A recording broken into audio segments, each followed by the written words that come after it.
Hello, everyone. Welcome back to my channel. As you'll see, we have 3 chat boxes today rather than 2. Ostik from Mumbai is joining us to weigh in on Chapter 8 and 9.1 of the Golden Bough Abridged. Specifically, we're going to be talking about the Departmental Kings of Nature and tree spirits.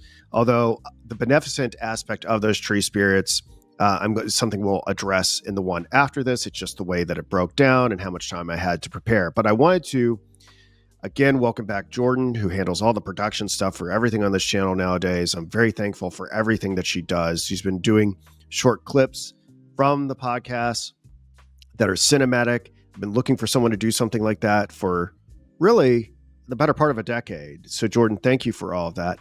And Ostik, I'm so thankful to have you part of the program today. You know, it's so difficult to find people out in the wild who share your interests. And you and I have been going back and forth on Instagram, I don't know, maybe 2 or 3 years now, sharing our love for cinema and the esoteric aspects behind it. And so I really have to give you your flowers for taking it upon yourself to get deep into this material, because you perhaps are not incentivized, or maybe you are, like everyone else is. Yeah, I'm a little bit incentivized, but I thought like you are a responsible person, so I should go along with you. I should follow along. I don't think anyone else would be doing that. Well, The scope hopefully I of this don't lead project you. is too vast. Hopefully I don't lead you astray. I barely know what I'm doing. I'm learning as we Yeah, go. yeah, that's So fine. I know what's what. good, That's good. fine.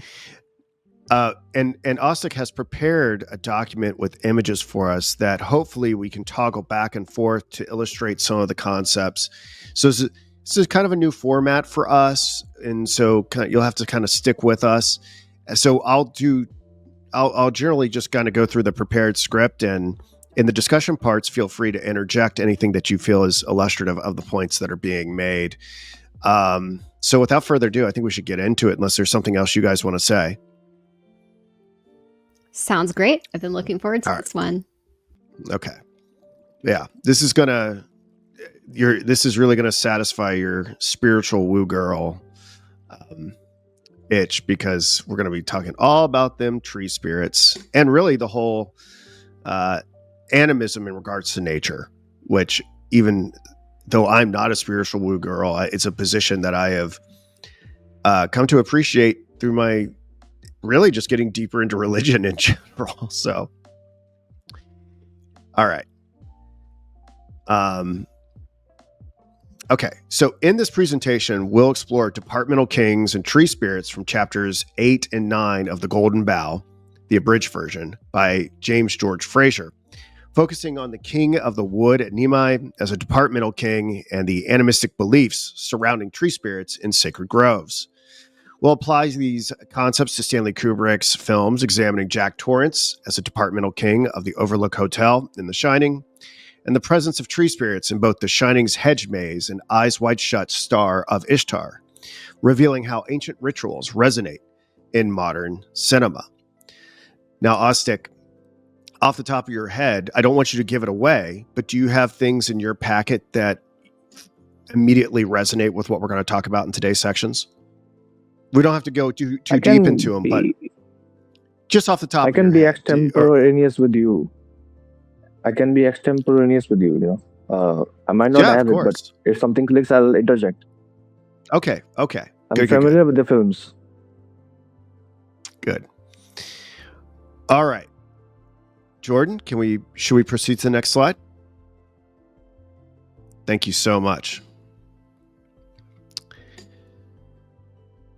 So I wanted to try to concretize the theoretical aspects of what we're looking at today. And some may object to like the way that I've structured this. I specifically try to think about how everything he's going to say about animism and tree spirits and the progresses through the different stages from magic to religion to science and Frazer really applies to the King of Nimai. As I re-listened to the text this afternoon while cleaning out my garage, I thought maybe I've gotten a few steps ahead of myself here. So this schema that I'm going to provide here in the next couple slides is provisional and it's going to update as we go deeper into it. But I think it I think it's going to work for right now. So enough disclaimers. Chapter 8 of the Golden Bough introduces the concept of departmental kings of nature, figures who hold spiritual authority over specific natural elements such as rain, fire, water, or woods, rather than broad political or divine power. Frazer argues that these roles, combining sacred and royal functions, are a common feature across societies, from barbarism to civilization. This challenges the notion that such figures are mere relics of classical antiquity, showing their persistence in diverse cultural contexts. The chapter contrasts these specialized rulers with conventional kings, using the king of the wood at Ch.9 as a primary example. Unlike the sacrificial king of Rome or the titular king of Athens, the king of the wood's forest residence and title suggest a narrower, nature-specific role, potentially rooted in pre-Republican tradition where kings were stripped of political power but retained religious duties. The theoretical framework emphasizes, and I have that here on the screen, the specialization of power. Like I said, departmental kings control distinct natural domains, reflecting a segmented view of nature's forces. We have the spiritual authority. Their power is mystical, often tied to rituals, talismans, or sacrifices, rather than political governance. Cultural universality. The presence of such figures across Africa, Asia, and potentially Europe suggests a universal human tendency to personify and ritualize control over natural elements. Risk and responsibility. These roles often carry high stakes with failure, such as the inability to produce rain, leading to severe consequences like death, highlighting the precarious balance of spiritual authority. This framework positions the King of the Wood as a potential archetype for such figures, though Frazer notes the need to find closer European parallels to fully align him with the category. And something I've tried to do here is, if anyone's curious, in this first slide, I've tried to include more, classical artwork in the slides. This is Claude Lorraine's landscape with nymph and satyr dancing. Although I still have a lot of these charts that are kind of just, the bare basics.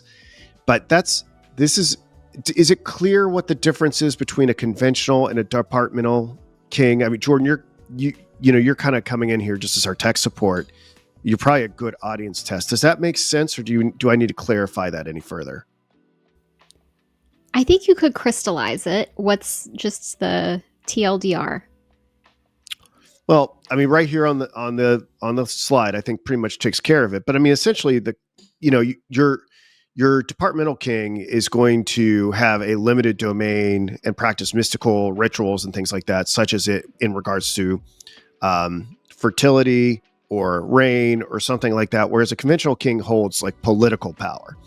Although it could be the case that a conventional king arises or emerges out of these departmental kings, and we'll look about how that happens. Like we've talked about this before, how in some societies, and do you remember we looked at that article about one of the English kings, even I think in the 17th century, was still healing people from some sort of disease, some sort of skin disease. It persists in some way, but these departmental kings, Frazer at least entertains initially that they might have been pre-Republican political kings that were stripped of their power. But then he goes against that and says that, no, this is not the case. They're not even that type of king. They're not something that's reduced to that. It's not, they never really came out of it. Ostic, do you have anything to add to that?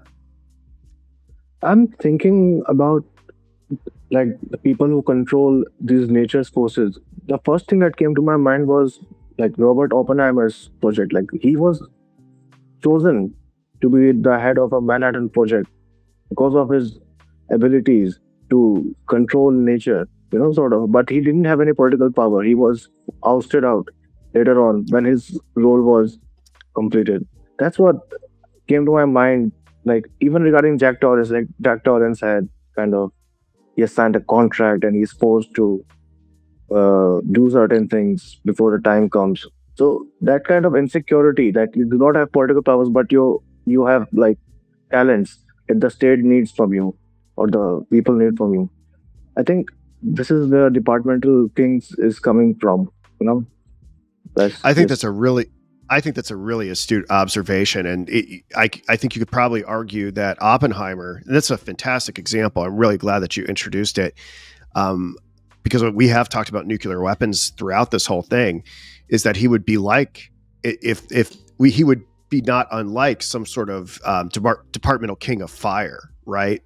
Like you said, and he's ultimately subject to the political forces. I mean, I think the movie, Nolan's movie, effectively illustrates this about how he got caught up in like congressional hearings and made some very powerful enemies. And I don't was the political opponent that he had Strauss or something like that I can't remember what his name was, but yeah, I Louis think that's Strauss. yeah. And so, is it a 1-to-1 correlation?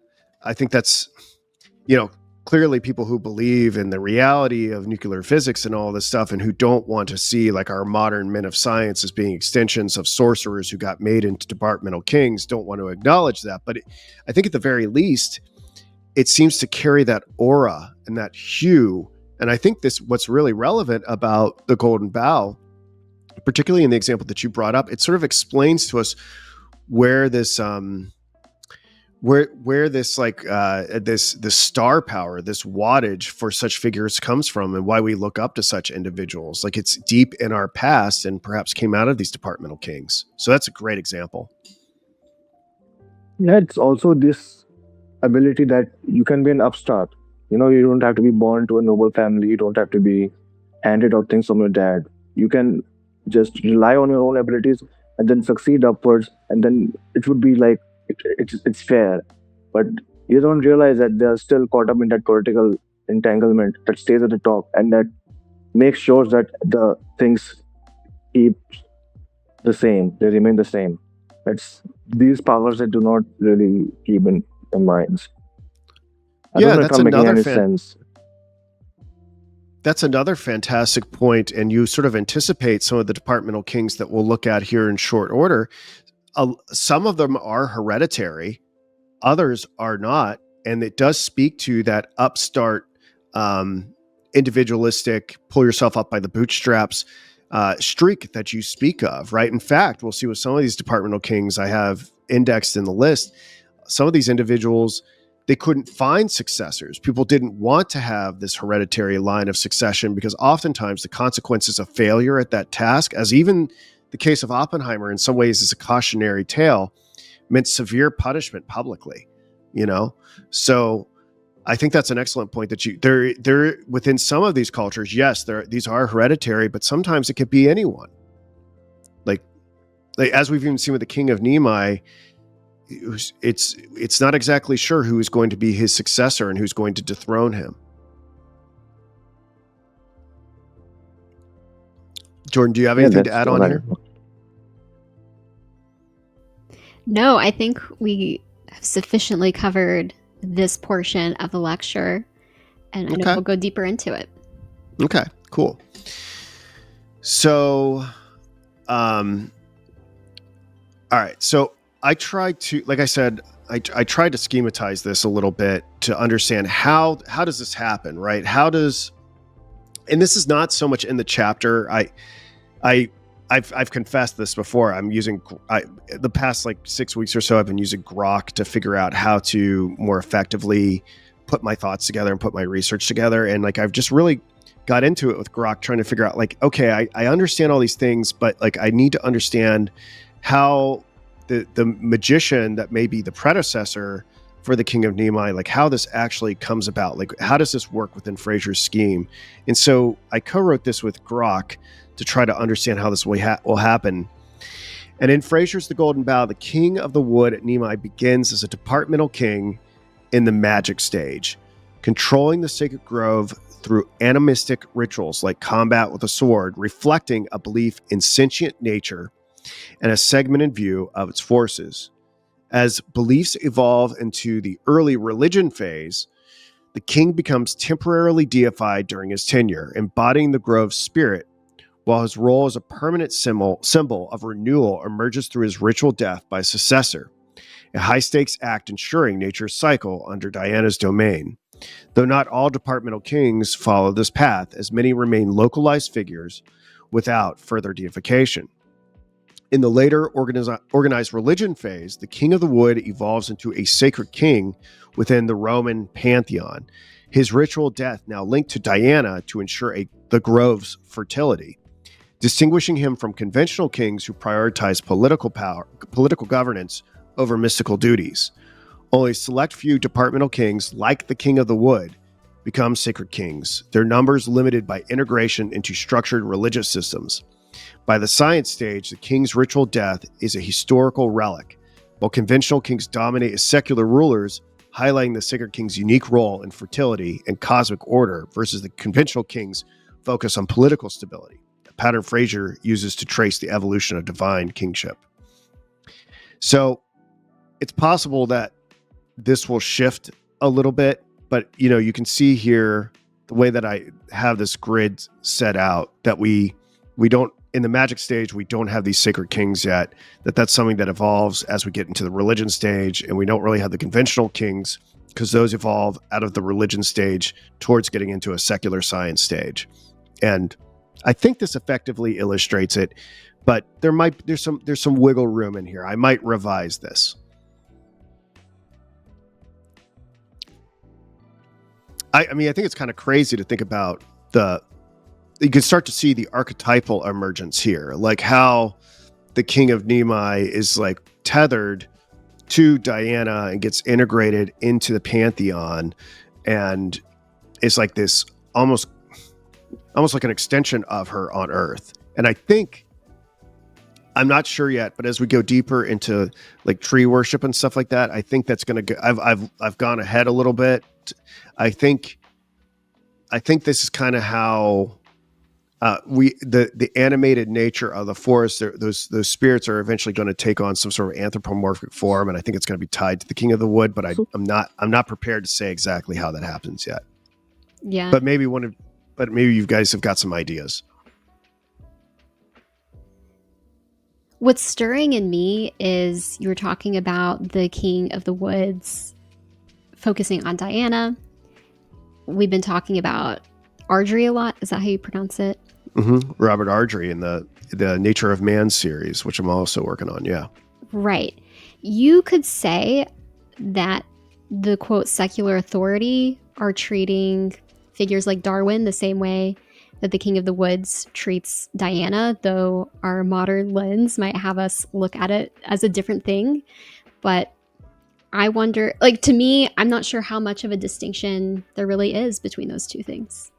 That's a fascinating observation. So if I can re-articulate what I think you're saying, it's that in our modern view, we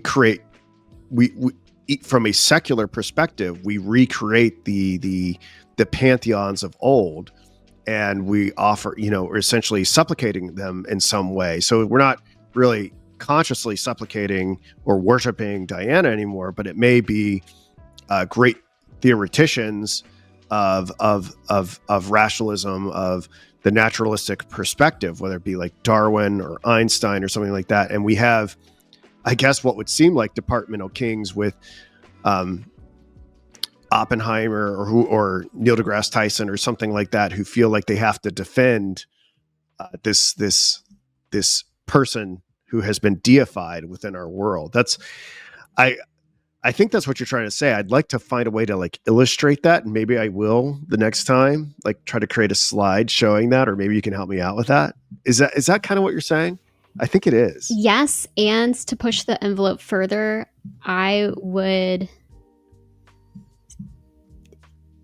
hypothesize that these modern conventional kings are, like, if I were to basically draw a distinction between the killing of the king or some of these other rituals and contrast it with the secular authority, the secular scientists to today, there does seem to be a schism between the animists or the life force, and the materialists, the mechanists. They do seem to be kind of trying to plug into different sources, if you will.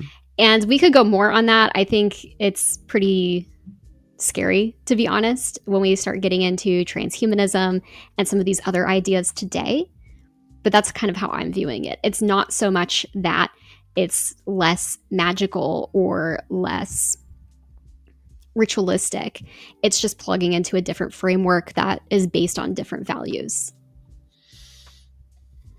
Yeah, that's we'll go deeper into. I want to put a pin in that. We'll go deeper in like transhumanism. I've got a follow up for African Genesis that you're going to help me with, and specifically looking at that transhumanist aspect from 2001 and artificial intelligence.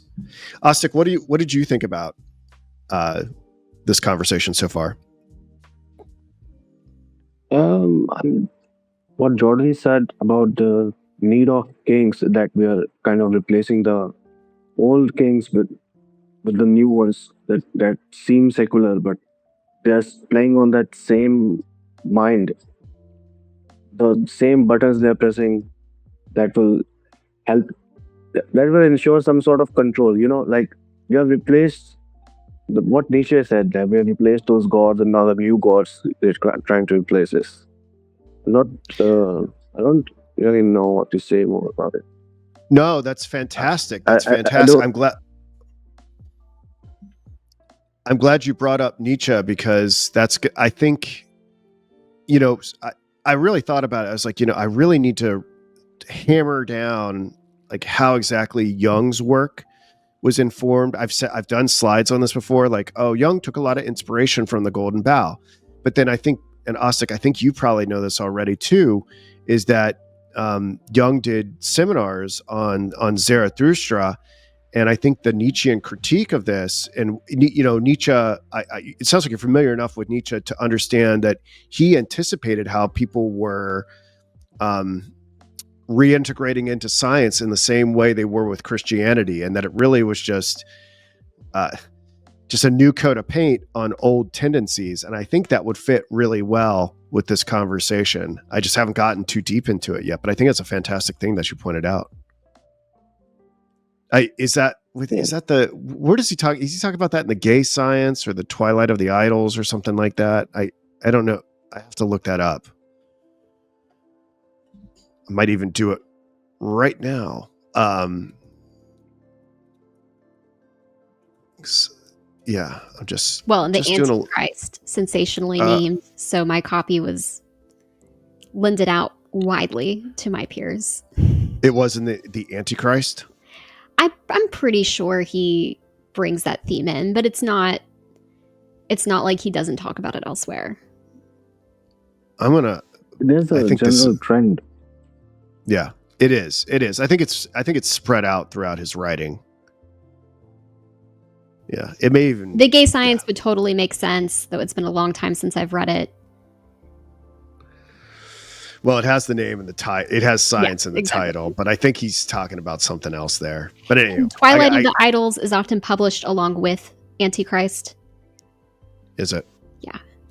All right. I'm going to look into it. I'll look into it for next time. Yeah, that's a great observation and pulling that in. Thank you so much, Ostic. Yeah. Thank you. Yeah. All right. Let's go. Let's start looking at, Jordan, we go to slide 118. Okay. Yeah, the departmental kings there. This is me. I think we've talked a lot so far.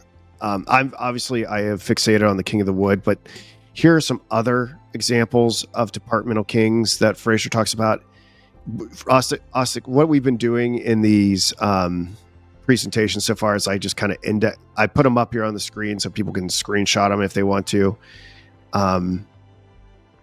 So Jordan, if you want to just progress from 118 to 119 and allow people to do that, that'd be great.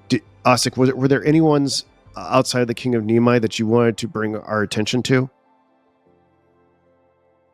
Or what maybe some general thoughts about this? I mean, it's compelling. I right before I got back on, I went back and I listened to it and I was like, maybe I should just like revel in the diversity and universality of this trend in all these different cultures. I feel like that's what someone who's truly trying to appreciate this text.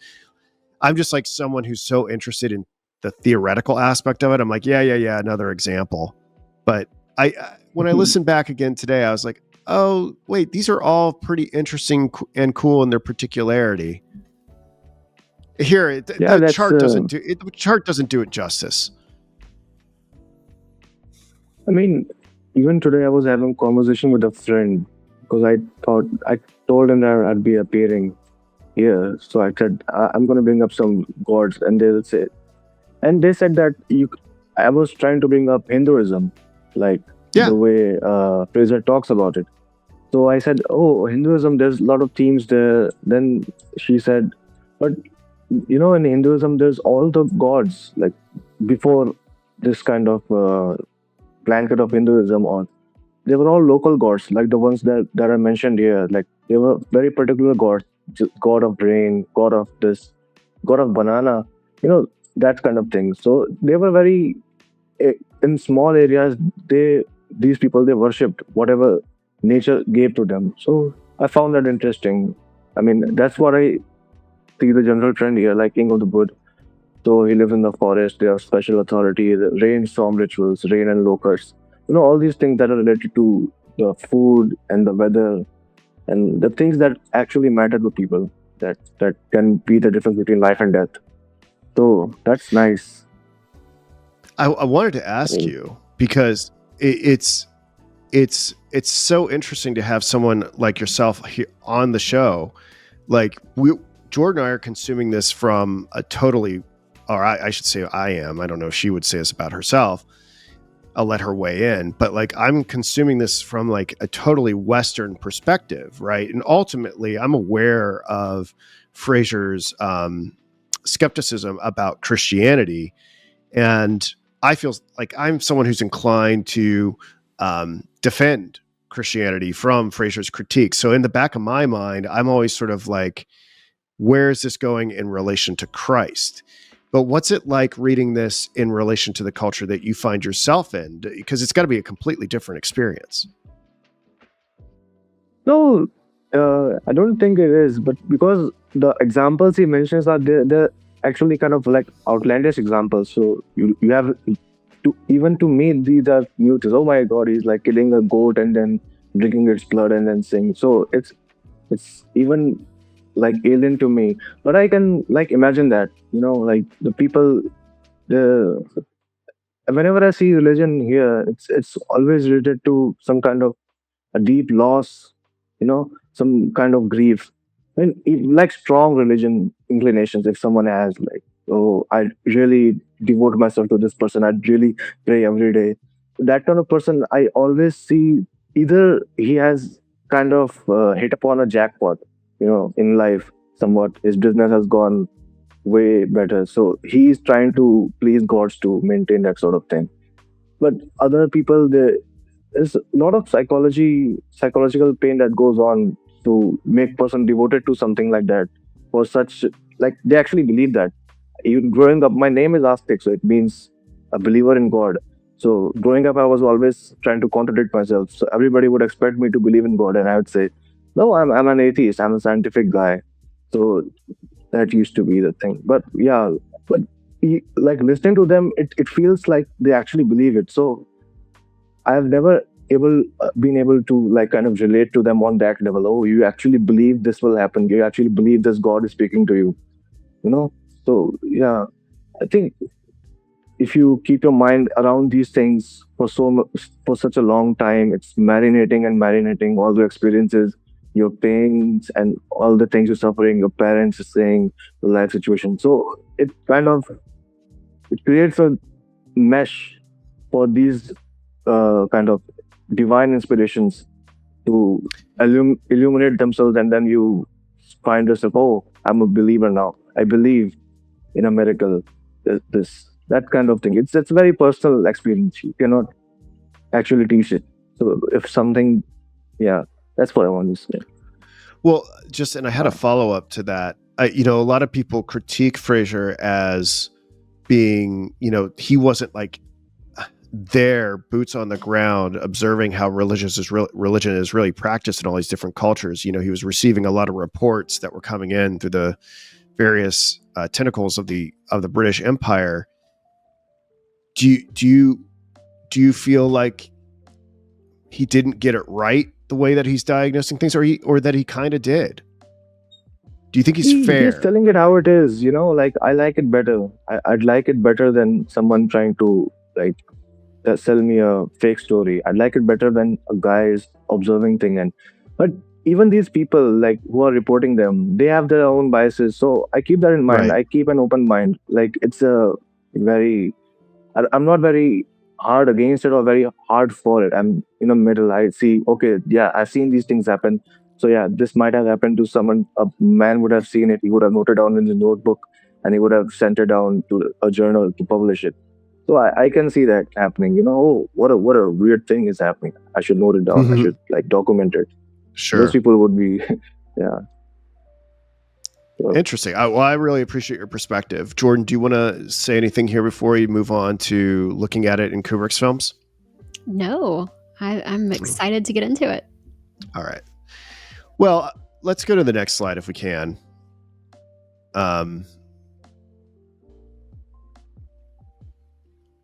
I was just trying to brainstorm some ways that this departmental king would work. And what I came up with, this is one example that I came up with. This is called Jack as the departmental king. And this is what I wrote. In Stanley Kubrick's The Shining, Jack Torrance emerges as a modern parallel to Frazer's concept of a departmental king, serving as the caretaker of the Overlook Hotel, a remote domain steeped in spiritual malevolence amidst the snowy Rockies. Much like the King of the Wood at Nimai, who guards a sacred grove with spiritual authority over nature, Jack is tasked with overseeing the hotel, a natural and supernatural realm where the elements of isolation and snow dominate. His descent into madness, driven by the hotel's ghostly forces, culminates in his death in the hedge maze, symbolically ensuring the hotel's sinister cycle continues, akin to a departmental king's ritual death to renew their domain. Jack's role thus reflects Frazer's idea of a spiritual ruler whose fate is intertwined with the vitality of their realm, highlighting the eerie persistence of such archetypes in modern narratives. And, something else that we could, other elements to this, right, is like the element, like it's like Grady, I supposedly was like the original caretaker, right? And his twins were trying to burn the hotel down with a pack of matches. And I guess he defended the hotel. They had to be disciplined. He used the axe to chop them up into little pieces. So the story goes, it made me wonder if the axe, this continuity between Grady and Jack, is kind of like the sword of the King of Nimai. But I thought this matched pretty well and potentially shows Frazer's influence on Kubrick here in The Shining. Really, most of the examples I have to talk about today come from The Shining, which I guess shouldn't be too much of a surprise given that it is, a movie that has the supernatural in it. Asik, I think you had some slides. I don't know if you had anything in there that specifically connected to Jack as a departmental king, or if you felt like the departmental king aspect was illustrated elsewhere in Kubrick. I'd like to point one connection. I think you might already be aware of it. I think like the actor Jack Nicholson was born on the same day as Rob Oppenheimer. So I could. Well, yeah, that's right. What, April 22nd? Yeah, April 22nd, Earth's Day. That's right. So, riff on it, King. And there are a lot of connections to the atomic weapon projects. The actors who played the people who were operating radios, those park rangers, those actors, one of those actors was playing General Leslie Groves in a Oppenheimer TV series simultaneously with the film. And the other actor was also he was like a government agent.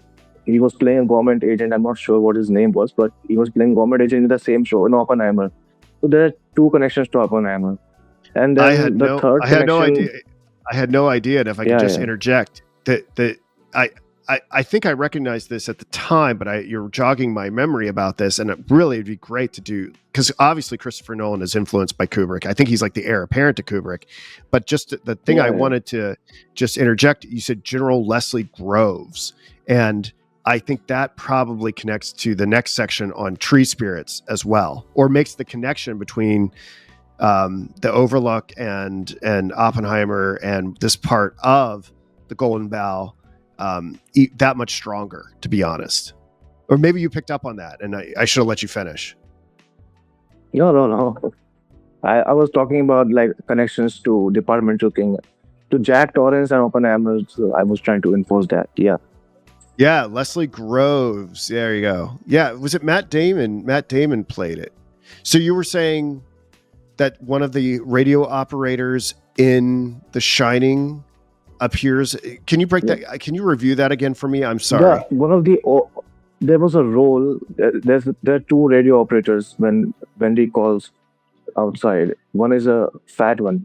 The fat one was supposed to be played by Kubrick himself. Kubrick was considering that I should do a cameo, but then he talked himself out of it, and then he brought an actor, and the same actor was simultaneously starring in a TV series which was based upon the life of Oppenheimer, and he was playing the character of General Leslie Groves. So he selected those two actors to be from that particular show itself.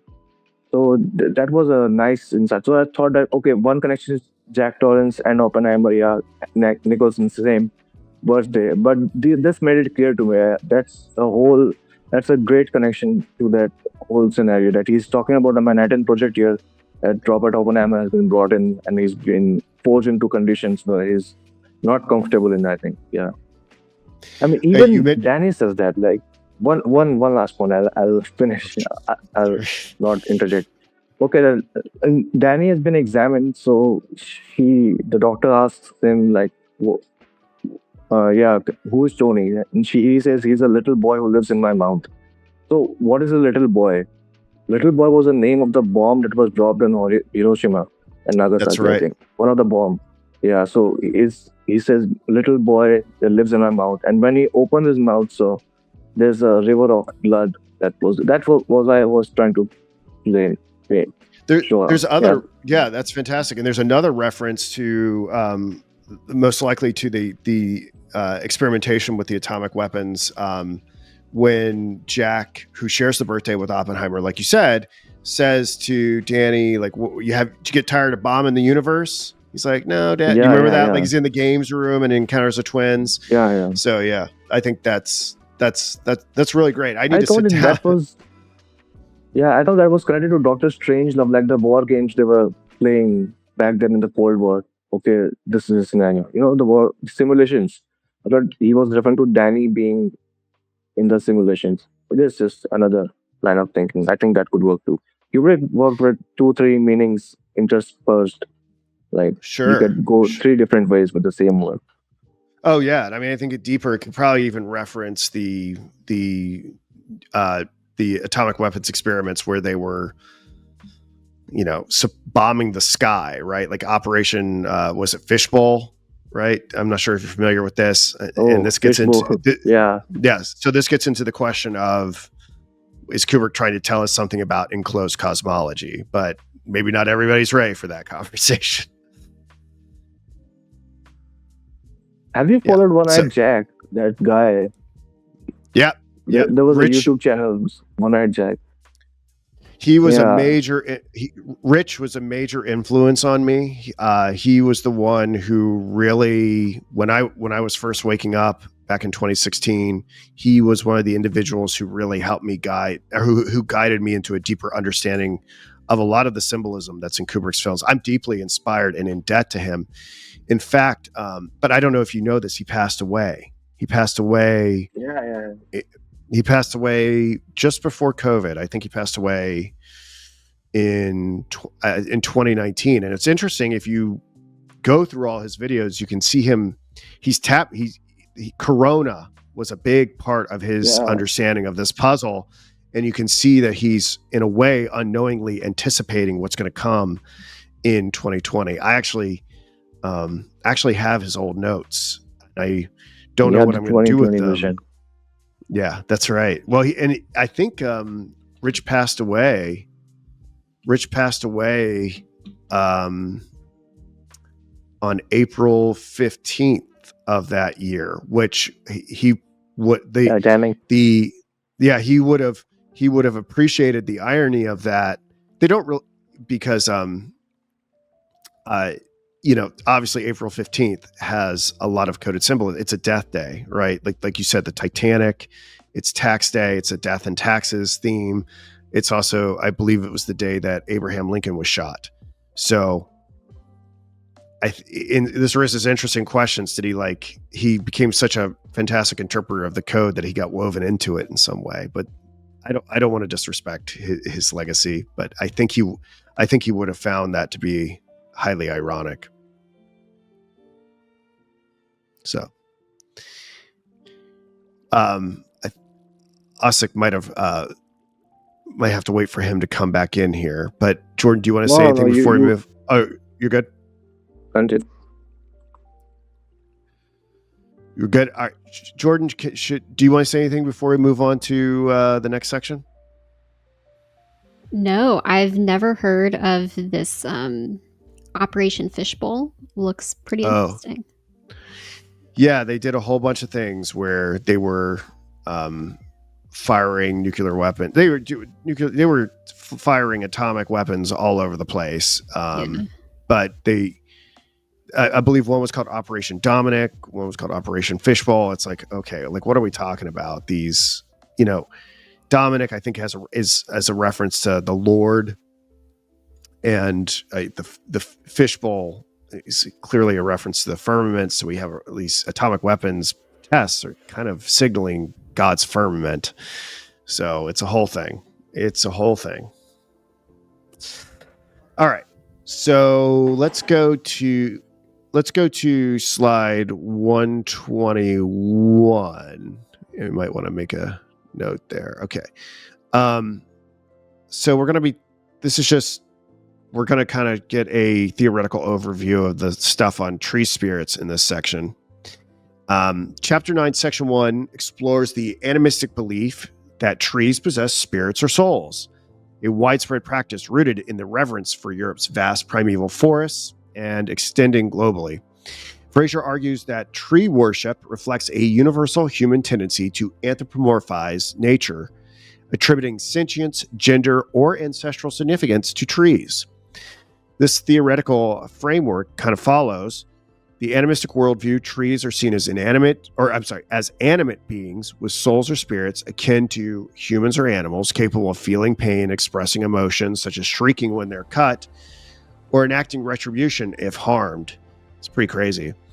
Sacred groves and trees, natural woodlands, or specific trees serve as sanctuaries or divine entities central to religious practices, often protected by strict taboos or rituals to appease their spirits. The cultural universality. Tree spirit worship spans Aryan, the Celts, Germans, the Greeks, and non-Aryan, Finnish, agrarian, African, and Asian cultures, persisting from ancient to modern times, reflecting a shared human response to nature's dominance. Ritualized interactions with tree spirits involve reverence, such as offerings and apologies, coercion, threatening barren trees. They do this to get them to produce fruit, or propitiation, sacrifices before felling. There's some nice little anecdotes in there about people pretending they have documents from the government and asking the trees to pardon them to do this, aiming at ensuring fertility, safety, or spiritual harmony. Ancestral and gendered associations. Trees are often linked to ancestral souls or gendered identities, male and female, with rituals like tree marriages. Like if they're going to have pronouns, they're going to be able to get married, or grave plantings symbolizing life, reproduction, or soul preservation. And there are consequences of disrespect. It could be a real big deal if you hurt the trees. Harming sacred trees risks divine punishment, such as sickness, death, or community misfortune, underscoring the spirit's power and the need for careful observance. So these are kind of the theoretical points. The next, I think, 5 slides index them all. I think this is the thing that really caught my attention, is like really just reveling in the details of them. But these are the general theoretical aspects that we want to keep in mind when we talk about this. So Jordan, I think it's just you and I here for the next 2 minutes. Maybe we should go through this slides and allow people to screenshot those. Yeah, sounds great. All right, so let's go to 122.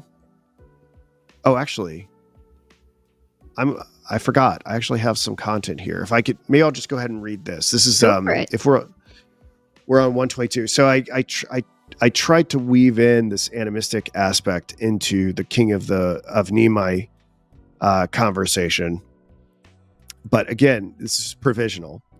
So Frazer examines tree spirits in Chapter 9 to uncover the animistic beliefs shaping the King of the Woods' role at Nimai, a departmental king guarding Diana's sacred grove. He reveals that the grove's tree spirits underpin the king's priesthood, with his temporary deification rooted in animism, while his ritual death by a successor marks his role as a permanently deified symbol of renewal in early religion, sustaining nature's cycle under Diana's domain, a key theme in the Golden Bough. By exploring other cultures, Frazer shows this animism is universal, positioning Nimai's ritual as a widespread ancient practice to bolster his evolutionary argument on sacred kingship. This aligns with Frazer's evolutionary scheme, progressing from magic to early religion, then later organized religion, and finally to science, with Nimai's tree spirits bridging these stages. In the magic stage, the King of the Wood engages with the grove's spirits, reflecting animism.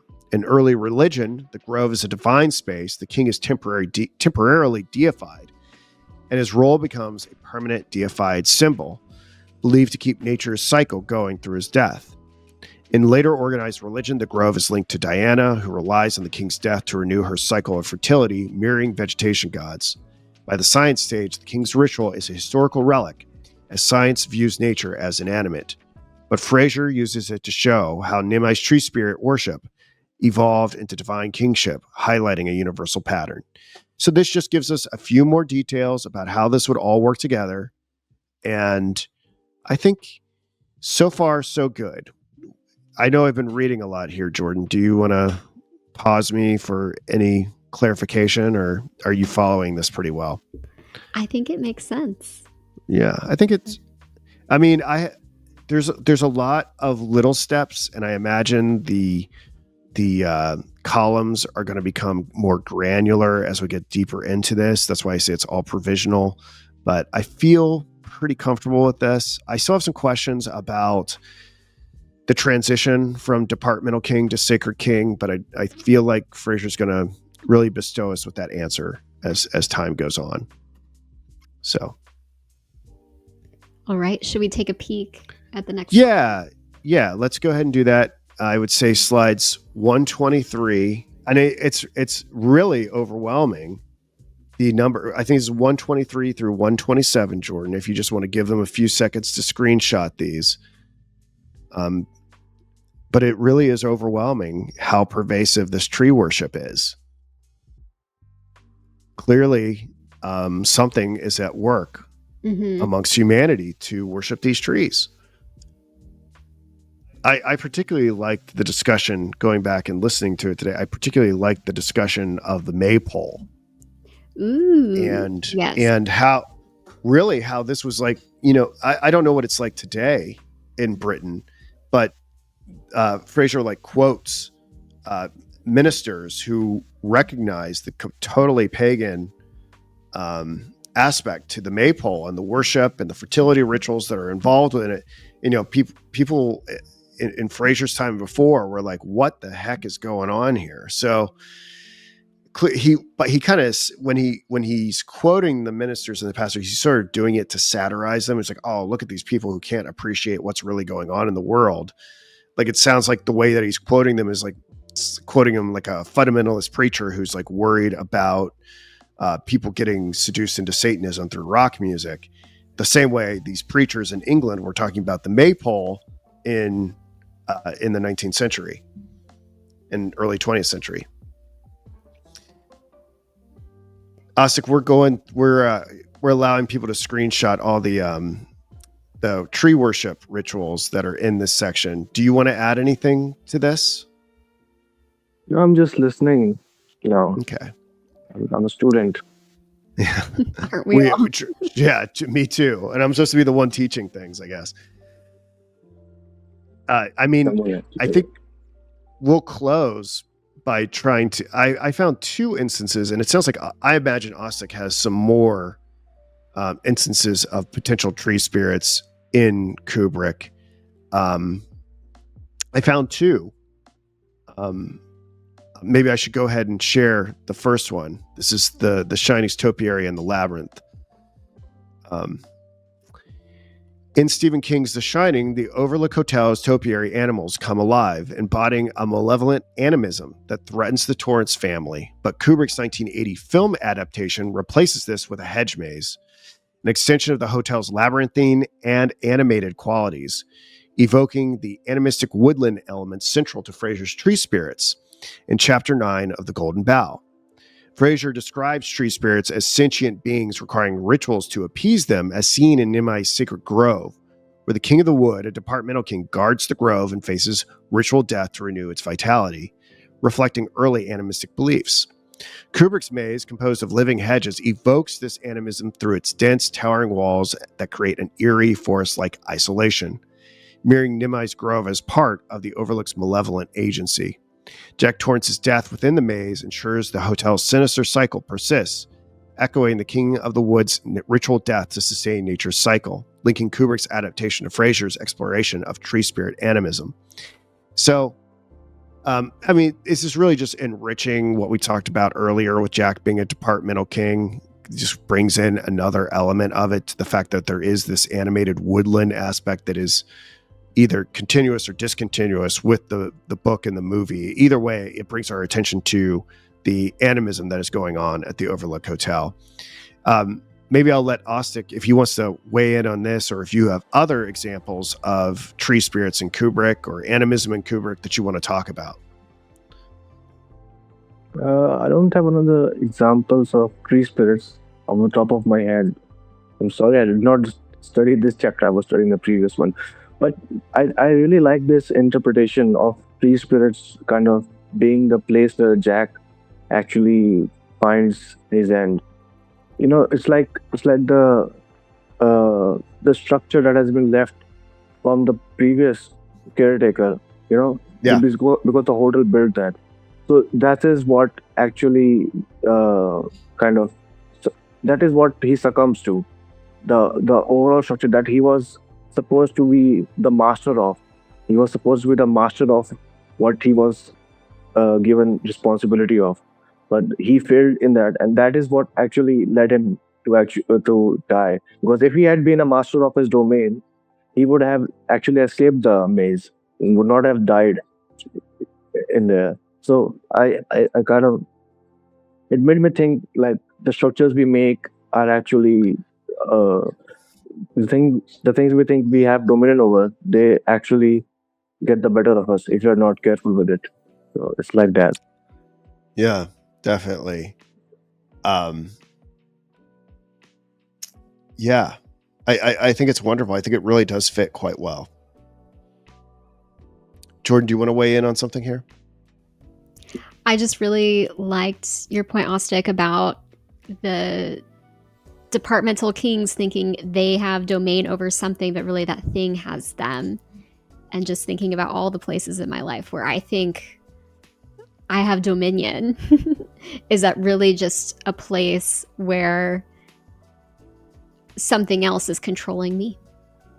Yeah, it's like thinking about, I went back and I was thinking about, and maybe this adds like a new level to it too. You know, when Jack gets in the interview for the job at the Overlook, he's wearing the green tie that has the hedge maze on it. And initially I thought, oh, okay, this is like just foreshadowing the maze later. And this is an interesting detail, but it raises this interesting question if like Jack is being drafted and summoned into this role of the departmental king. And it raises interesting questions about how much free will we have. Yeah, there you go.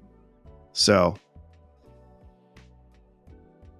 yeah, how much control do we really have over our lives? How much are we being drawn in by these gods and goddesses or these archetypes?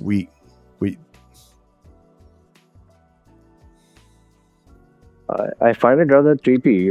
Like you're not even aware of the things that are taking you to places.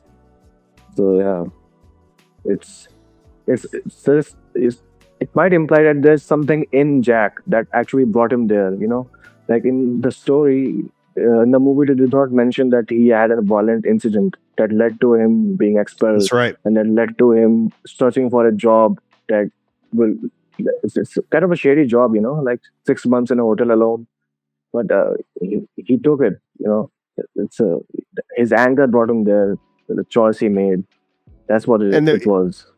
and his pride too, right? He said, I think he says something along the lines, or maybe it's in the book, where he says like, "What do you want me to do? Like work a car wash in Denver or something like that?" He's like, he thinks, I think in the book what happens is like one of his students or a student in another class like slashes his tire or something like that. Is this correct? And then he ends up getting in a fight with a student, so he loses his job as an English teacher, where he had some sort of credibility and respect in the community, but he put hands on a student, and he lost that whole thing. So it's not just Danny suffering an injury that potentially was an accident. There was that layer to it as well. And then he didn't. And I relate to this, the whole intellectual pride thing. You're like, oh, I'm not going to work at a car wash, or I'm not going to be shoveling driveways. I'm going to go somewhere and write, even if it means I get possessed by this this malevolent force, this animated hotel. Yeah, I mean, people call it the art demon. In Cormac McCarthy, in reference to Cormac McCarthy, people used to call he had the art demon in him. He would do nothing but write. He would like leave everything, all families, all opportunities, everything. But that's what the art demon does to some people. You're not able to control it. The pride is too much, and you made so many sacrifices that you're like, I'm gonna do it. I'm gonna have to do it. There's no way around it. So that creates a lot of insecurity in people's mind. Yeah. It's like death for some people. I have to say with this, a lot of times, I'm when I do these things, like sometimes I feel like I'm like reaching and cherry picking, and I sure I am. But with this one, with Jack being the departmental, or even potentially the king of Nemai or something like that, I feel like it's pretty strong. I feel like it's pretty convincing. There's more to it, but I feel like this is pretty convincing. Jordan, do you want to say anything before we go on to Eyes Wide Shut? No, let's do it. I'm excited to hear what you have to say about the star.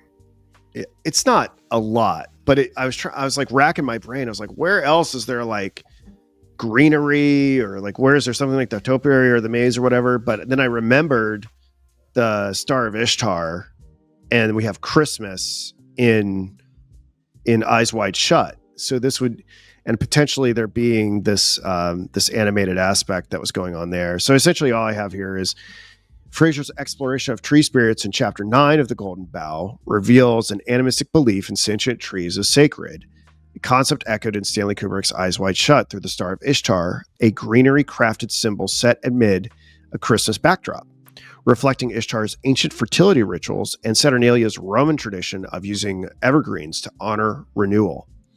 This star, tied to the Mesopotamian goddess of renewal, mirrors the tree spirit reverence of Nemai's sacred grove, suggesting a timeless animistic connection to nature's vitality.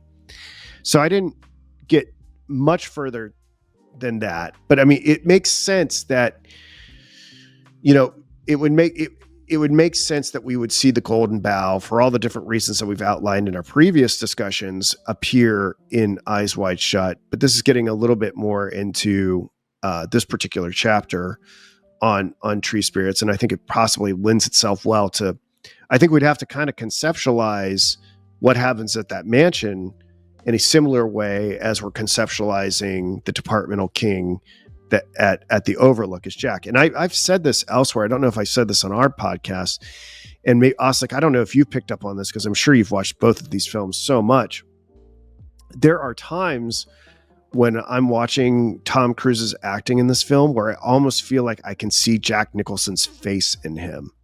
That's a real thing. Yeah, I've noticed it too. In Yeah. Top Gun, no, in Carnal Knowledge, when Jack Nicholson was young, he was, I think, 32, 34. So there's a profile shot of him and him smiling, And this is for a split second, you see, that's exactly Tom Cruise, man. That's him. That's him in Top Gun. So in Carnal Knowledge, Jack Nicholson is like equal to Tom. I mean, nobody has ever brought it up, so that's why I got excited.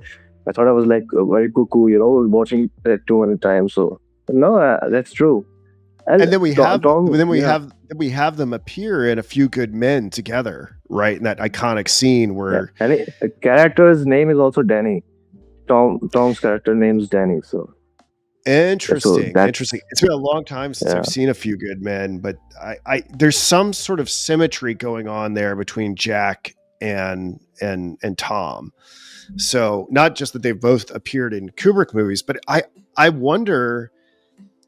Like, I wonder if I had Tom Cruise right here, I could be like, were you trying to look like Jack Nicholson at some points? Or he'd probably be like, no way. But then this gets into an interesting question, was like, he being used, was he being recruited and something was coming through him? And this gets into our conversation about free will and as the departmental kings become sacred kings, are they being used by the archetype or the goddess or whatever we're talking about in terms of the pantheon? So, we could say, is Diana connected to Ishtar? Or Diana is like Artemis. Can you pull that up for us? I sometimes I get confused here. But if Jack is the king of Nemai in the Overlook and is somehow like an external manifestation of the Diana fertility cult, and Tom is connected to Ishtar in Eyes Wide Shut, you could talk about like a similar energy coursing through them both, and potentially somehow could explain the similarity unconsciously. Could be. I believe they're both associated with the moon. Diana's definitely associated with the moon. I could be wrong, but I believe they both are associated with that. I think I read somewhere that like Ishtar is. I read not somewhere. I read in a journal paper specifically for this podcast. So it was saying that like Ishtar has been represented as some sort of a fertility queen or like a kind of, I don't want to be inappropriate, like in a prostitute kind of way she has been portrayed. So. In James Frazer. So there was some kind of a revised scholarship to assert the different ways she manifests herself. She's like a shepherd to people. She like helps people. Helps fertility. She helps rain. She's kind of the lover. She's the voice of a lover. That's what the article said.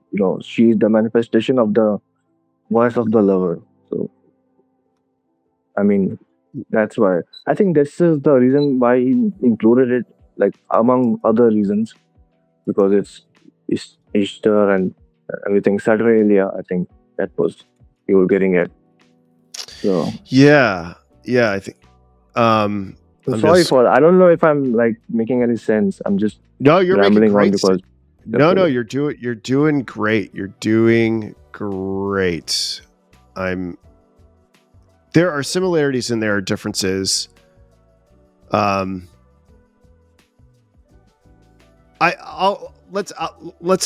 save that for next time because I'm sitting here starting to research and I feel like it would be more. I feel like we're up.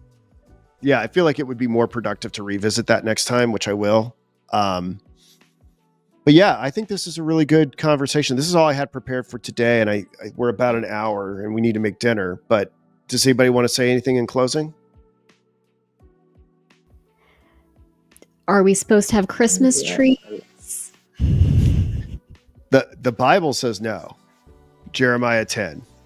If anyone's interested. But yeah.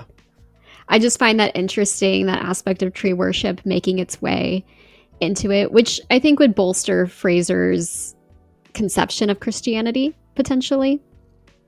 Saying that it's not Well, he's saying it's not distinct or immune from Oh, this yes. evolutionary Mhm. process.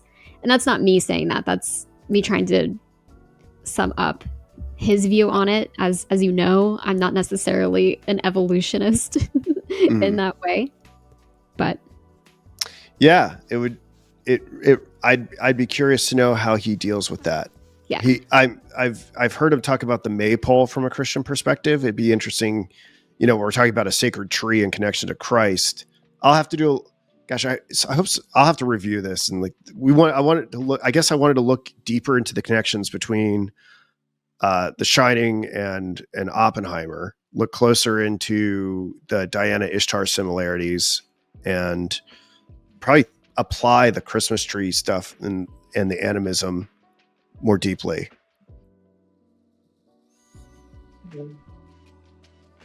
Osik, did you want to say anything in closing? I had I thought I had a bonus material prepared. I had these thoughts. I could not talk to anyone about it, so I thought, let me just bring them up in the podcast. Maybe you could just. I was thinking about the meaning of the monolith and what you talked about with respect to Robert Ardrey.